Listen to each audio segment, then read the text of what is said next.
সামনে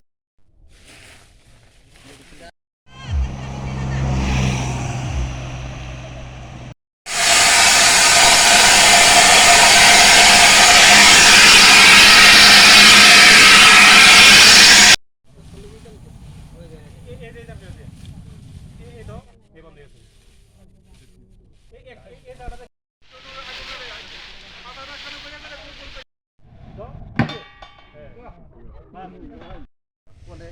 কীভাবে এটারে মানে অতি তাড়াতাড়ি এটারে নিবানো যায় সেই সাপেক্ষে আমরা সোনামুড়া ফায়ার সার্ভিসের তরফ থেকে আমাদেরকে কিছু ডেমনস্ট্রেশন দেওয়ার সাপেক্ষে এখানে আসছেন এবং তারা যাতে আমরা এটা আগুনটা সহজে আমরা মানে কন্ট্রোলে আনতে পারি এই উদ্যোগে আমরা থেকে সোনামুড়া থেকে আমরা ফায়ার সার্ভিসে তাদের কিছু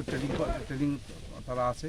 এই উদ্যোগে তারা আমাদের পূর্ণভাবে সহযোগিতা দিয়েছে পাশাপাশি এখানে বক্সনগরের পিএসের স্যারও আছেন এখানে তারাও আমাদের সঙ্গে পূর্ণভাবে সহযোগিতা করছে এই অংশগ্রহণ জন্য আমরা তাদেরকে ধন্যবাদ জ্ঞাপন করছি বক্সনগর রেঞ্জের তরফ থেকে। পূর্ণ হয়েছে গিয়া ড্রাই সিজন যে কোনো সময়ে বনের মধ্যে আগুন লাগে তাই যথারীতি যাতে অতি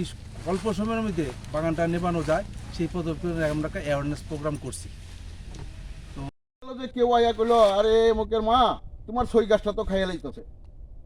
তখন কি করলেন আপনি তাড়াতাড়ি উঠে দৌড়ে গেলেন সই গাছ বাঁচাইছেন, কিন্তু এখান থেকে চুলার থেকে আগুন ধরে ধরে ওই পাতার থুপটার মধ্যে যখন আগে পড়বো তখন আগুনটা বড় হইয়া যাব, বড় হইয়া ঘর বাড়ি ঘর ধ্বংস করে।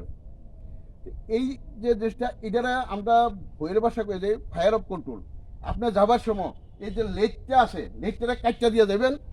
অন্য কাজে যাইবেন, তখন আর এই বিপদে আপনারা অসুবিধা হইব না, যে বিপদ আর আসবে না। স্টাফ আমরা এখানে আসছি আপনাদের কিছু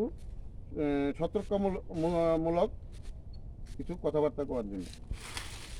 মানে বসন্তকাল মানে আইতাছে সে জায়গার মধ্যে নতুন পাতা হয়, পুরান পাতাগুলি সে জায়গার মধ্যে ঝরে জায়গা তো ঝরে যাওয়া পুরো বাগানের মধ্যে এভাবে পড়ে থাকে। অনেক সময় আমরা যারা এনে কাজ করি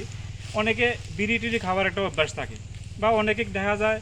একখান থেকে আরেক জায়গার মধ্যে দূরে যায়, সে জায়গার মধ্যে বাড়ির থেকে 1 কিলোমিটার 2 কিলোমিটার দূরে আমরা কাজে যাই, গিয়া করি কিতা করি হিয়ানে একটা অস্থায়ী চুলা বানাই রান্না করি এই জায়গাটার মধ্যে। কিন্তু আমরা সেই জায়গাটার মধ্যে সেন্স থাকে না যে এটা নিপাইতে হইব বাইতান করতে হইব, বা আমি এখন কাজ করতেছি কথা বিড়িটা ফেলাই দিচ্ছি এই জায়গাটার মধ্যে। যেহেতু ড্রাই সিজন পাতাগুলি পড়তে আছে পুরা এই ধরনের একটার সাথে একটা সেই জায়গাটার মধ্যে পুরা বাগানটা নষ্ট হয়ে যায়।